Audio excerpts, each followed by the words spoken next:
Good afternoon. I'd like to have all of the folks that are on our program to just come over and have a seat here, please.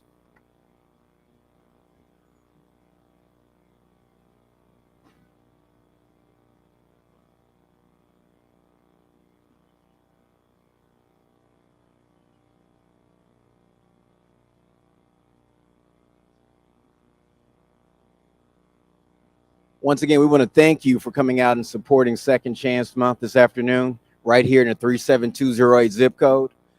My name again is William Arnold, and I represent the Office of Reentry at the Department of Labor and Workforce Development. We're going to go ahead and start our program this afternoon, and we'll start with Reverend Dr. Harold Love to give you greetings.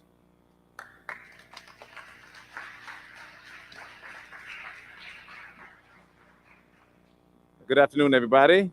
Certainly glad to see you out here. Let me thank Dr. Arnold for putting together such a wonderful program as we talk about reentry, we talk about second chances. I know that Governor Lee and I and Commissioner McCord share the same views about the importance of making sure that persons get a chance to have a second chance at life, a second chance at starting their careers and pursuing education. So it's so good to be here and see so many of our stakeholders here.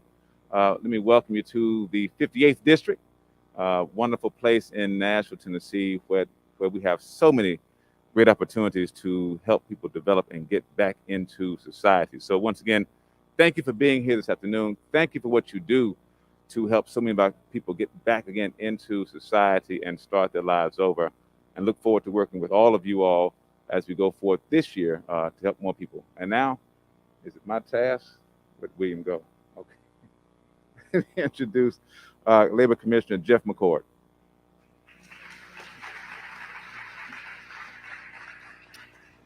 This is an exciting day. We are in the process of National Second Chances Month.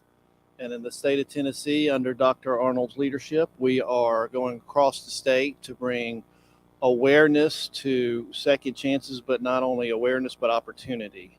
And the opportunity is epitomized, visualized, actualized, how am I doing, with the folks around this room in partnership. When we were talking earlier, can't really write partnership on a paper, but this shows what partnership is, so we can come together and make things happen in a good way. And from the perspective of labor and workforce development, the key to reentry is a good job. And so we are all in on connecting people to employment. We have a situation where not only is that good for the individual, it's good for the state because we need people to work. And so we have a unique opportunity at this point in time to do multiple good things at the same time. So we're excited about that. But not as excited as I am to be able to introduce my boss, who casts the vision and is not only has the head for things like this event, but also the heart to make it happen, and is actually making it happen across the state of Tennessee. So if you would raise some applause for my boss, Governor Bill Lee.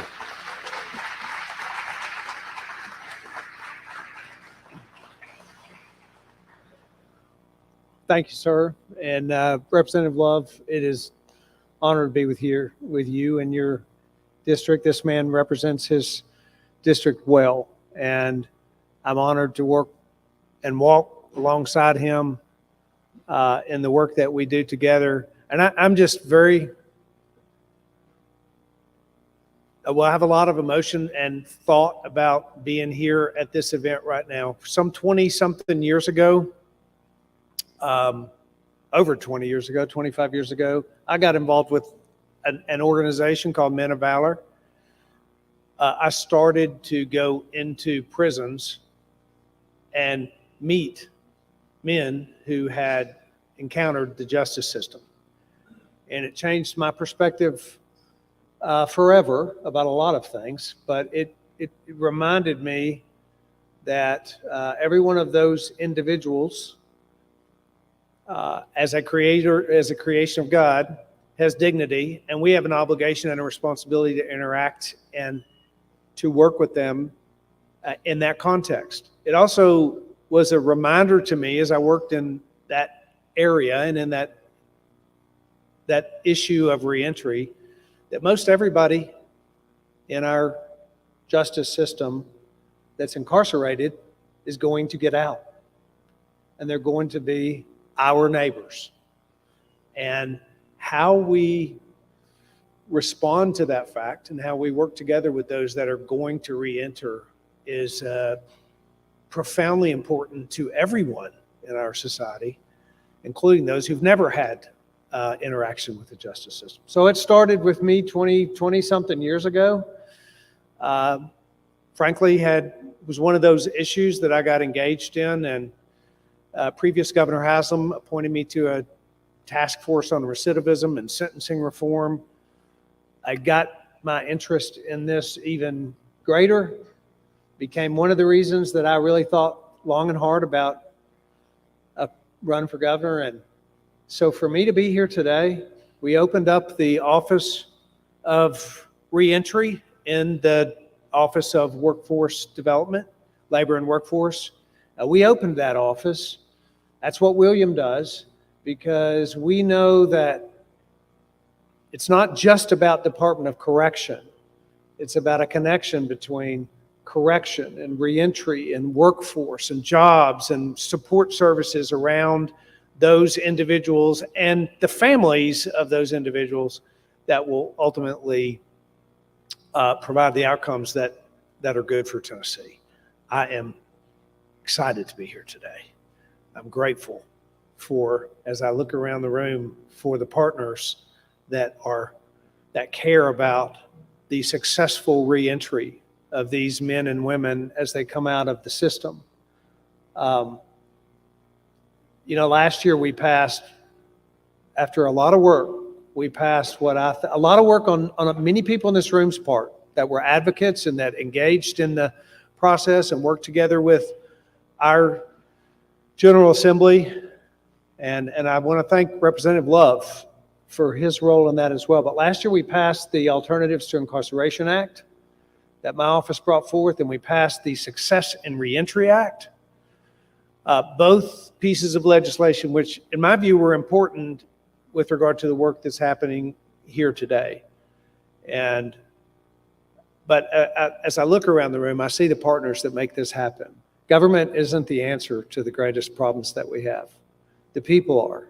And the people respond in ways like partnering with government to provide the steps necessary to get it done. We can't do the work that you all do on the ground.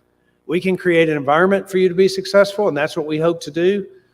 You are the boots on the ground that make it happen in the communities all across this state. So I'm very deeply grateful to the people in this room who care about this subject, who care about the men and the women that are hoping that we do a good job. Because if we do a good job, then the men and women that are incarcerated right now, when they come out, the people that are their neighbors will also be glad that we did a good job. That's how we will slowly move the needle going forward on this issue of successful reentry. So I'm honored to be here with you all, grateful to be here in the room with all of you who are engaged in what I believe is an incredibly important issue. Thank you very much for having me.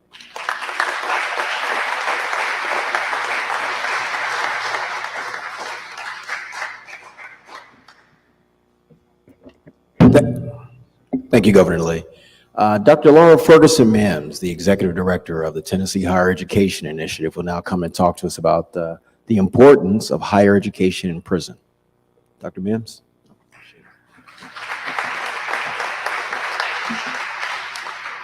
Thank you, Dr. Arnold, for this opportunity to address this room full of people on this first day of National Second Chances or Reentry Month. As William said, I'm Laura, and I'm peacock proud and hyena happy to stand here before you as the Executive Director of the Tennessee Higher Education Initiative. We do a myriad of things, but if I had to categorize our work, it would fall into three main buckets. We coordinate associate and bachelor's degree programs in Tennessee prisons. We provide pre-entry and re-entry support for those students. And last but not least, we advocate with and for justice-involved individuals. But today, on this first day of National Reentry Month, I want to talk about the intersection of education and incarceration. And while you're here today, you're going to hear lots of facts and figures. You're going to visit with people and gain lots of great information.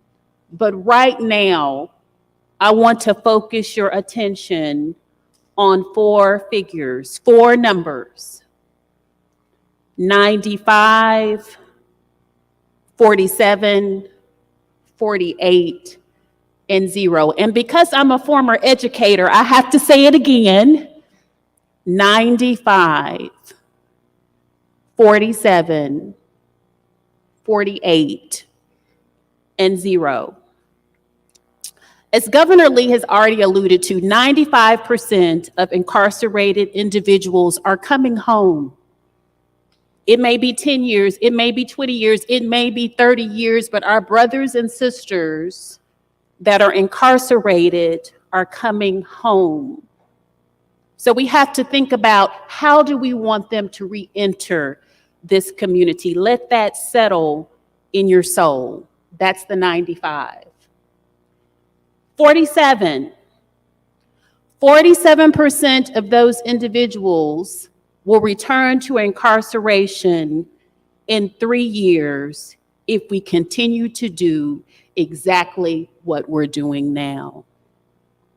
Nearly half of those individuals released will return to incarceration within 3 years. And if you want to dig deeper into the soul of this work, in 5 years, 75% of those individuals will return to incarceration if we don't think different and do different. Now I want to move to some good news when we talk about the 48.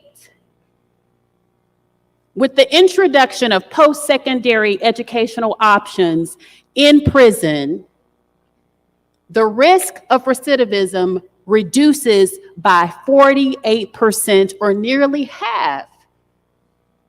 Nearly half. So we know when that individual, when our brother and sister comes home, if they've had the opportunity to access post-secondary education while incarcerated, their risk of returning to prison is cut in half. Let that settle in your spirit. And know that those things are happening right here in Tennessee.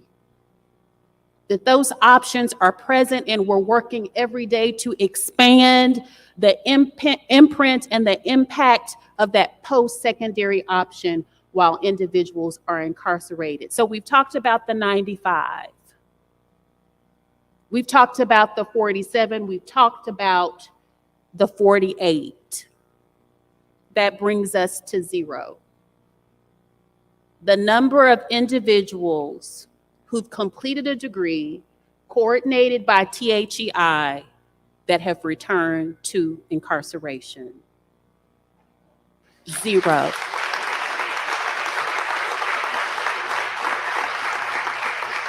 First and foremost, it's a testament to the fortitude, the commitment, and the resilience of the students that we have the honor of serving, first and foremost. Secondly, it speaks to the testament to the transformative and liberative power of education, right? In and of itself, yes, the students will have a degree. But if you go to college and you only leave with a degree, you've missed the point.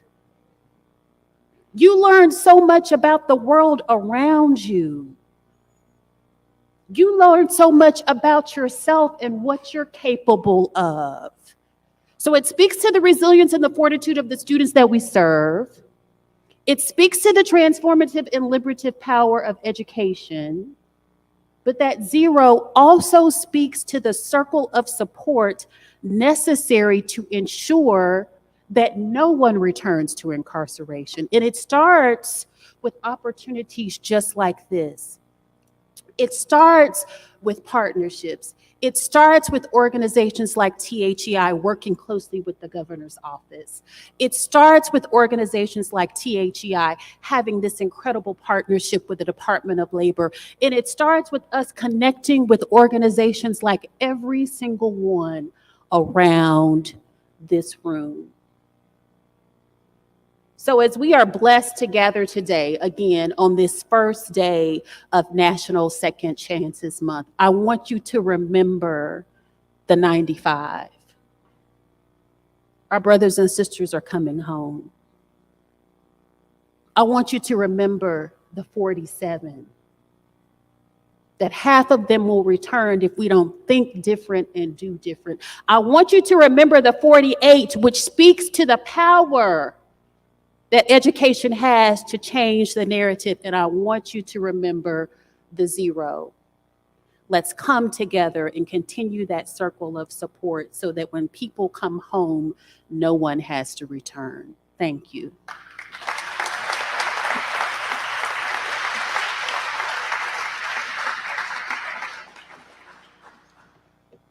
Thank you, Dr. Ferguson. We'll now have our keynote address given by Mr. Robert Sherrill.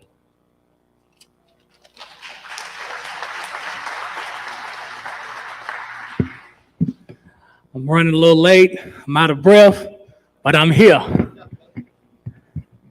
Business call, so. But first of all, I wanted to just thank you for the opportunity to be here, to be able to talk on such a grievous topic, especially in Nashville, and especially as it pertains to me and being a returned citizen and how it's affecting our community. I'm born and raised in Nashville, Tennessee. One of the most notorious housing projects in Nashville, Dodge City Projects. I was born to a crack-addicted mother. My dad was in and out of prison. He really wasn't in my life at all. He died in prison when I was 16. I ended up becoming a product of my environment. At that moment, I'm sorry, y'all, I gotta, yeah. At that moment, life was kind of, I wasn't mentally developed enough to really understand what was going on. And I conformed and became a product of my environment.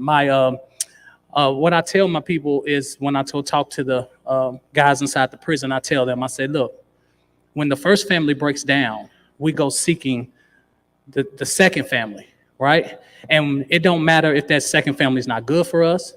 It don't matter if it's the gangs. It doesn't matter. We just wanted to be accepted. And I just wanted to be accepted. And so I found that acceptance in the gang. And when joining the gang, I ended up getting into trouble, in and out of juvenile, the justice system. I've been to Taft Youth Development Center. I was inside Woodland Hills. I escaped a couple of times. Jail kind of made it worse, all right, because I was in North Nashville. And when I went to jail, it broadened my network. So instead of dealing with people from North Nashville, I got an opportunity to deal with people from South, West, and East Nashville. Not only from Nashville, Tennessee, but from Knoxville, Chattanooga, and Memphis. So it expanded my network. So when I got out, I became a better criminal. Thought I was smarter, thought I was harder, and I jumped right back into the streets. And when I did that, I got real big in the drug industry, and I ended up getting busted by the FBI. I went to federal prison for 5 years, and like I tell everyone, rock bottom is where I found my purpose. Because it wasn't until I went to prison that everything kind of caught up to me. And I tell people, like, be careful softening the fall of individuals. All right? Be careful stepping in the way and, oh yeah, we need to help. Yes, we need to help. But rock bottom is where most of us find our purpose. That's why I found mine. If I never would have hit rock bottom, I never would have known what the top could possibly even look like. And what I done is I utilized that time to not only do some self-reflection, but I utilized that time to educate myself. Okay, I met a man, he's a genius by the name of Michael Flemings. If you never met a genius is, to me, is someone who doesn't know physics, but could open a book and after 30 minutes can go and start teaching physics. I was so blessed to come across this man in federal prison. He really helped me change my way of thinking. He taught every class in prison: financial management, business management, psychology of a man. He was a theologian. He had his doctorate degree in religious studies. And so I kind of followed his path. He taught me a lot. A lot of the things that I learned is what I implement today. And it was there that I came up with the choice to say, hey, when I get out, I know I can't go get a regular job to supply for my wife and kids. So I'm going to have to go into entrepreneurship. Hence, Imperial Cleaning Systems. 10 years before its fruition was written down on a piece of paper inside of Forest City, Arkansas Federal Penitentiary. The book, The Journey Back to Now, that hit #1 on Amazon, was thought about 10 years before I was released from prison. It was there that I thought about my youth program, Impact Youth Outreach, that I currently run for underserved kids. Because I knew, and I used to ask God, I said, why did you send me through all of this? Why? And he said, because I knew you would stand up and you would be a voice for those who have no voice. And I could trust you with the mission. He didn't tell me that until I was about 30-something years old. I was a little confused along the way. I'm like, Lord, help me. Okay? But I said all that to say, I should be the norm. I shouldn't be the exception. The Robert Sherrill story is one that you all are privy to. You've seen me grace the newspapers, both local and national, with my story, being the only person in U.S. history to get a pardon from a governor and a president. Yes. And I'm thankful for that, but I understand with that comes a lot of responsibility on my behalf, and that's to speak up for men and returning citizens just like me. I'm inside of Core Civic Facility right now teaching 40 men through the Dream Initiative program how to get out and be successful, okay? Transition Pathways is our digital curriculum that we created, 15 different modules, because all of the pitfalls that I had to overcome, I've walked through every area of reentry. 6 figures a year CEO, can't even get a 1-bedroom apartment. 6 figures, 780 credit score, and I can't even get an apartment. So I have to live subpar because of something I did 10 years ago. I can't walk into a job and find gainful employment that will be able to provide for me and my family because of a choice that I made 10 years ago. It's important that we really start to craft legislation and really put the resources behind return citizens. We're an untapped market for those who are all struggling with employment and things of that nature. We have a whole pool of people over here willing and ready to get out and re-enter society successfully. We just need an opportunity. They begging me for opportunity. And I'm here today so y'all can see what opportunity looks like. Here it is right here. Here it is right here.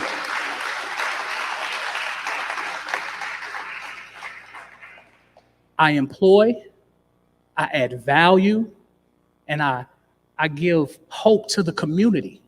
And it's hundreds and thousands of individuals just like me. So everyone in this room, we're tasked with helping these keyword returning citizens be productive. You can't lock them up and then say you do 5 years and they say yes sir and they do it and then get out and then you smack them again for getting out. Well, you told me if I did my 5 years that I would be okay, but that's not the case. We all know what's going on. We all need to do our part. All right? I don't need to be the exception. I need to be the standard. of what reentry looks like. All right? So let's all do our part. Thank you.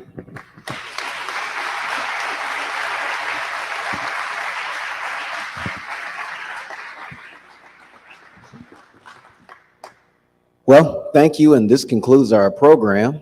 Again, it's day one of Second Chances Month, you all. Continue to celebrate, continue to reach out, continue to think about the importance of the justice-involved community throughout the month of April and for the rest of the year.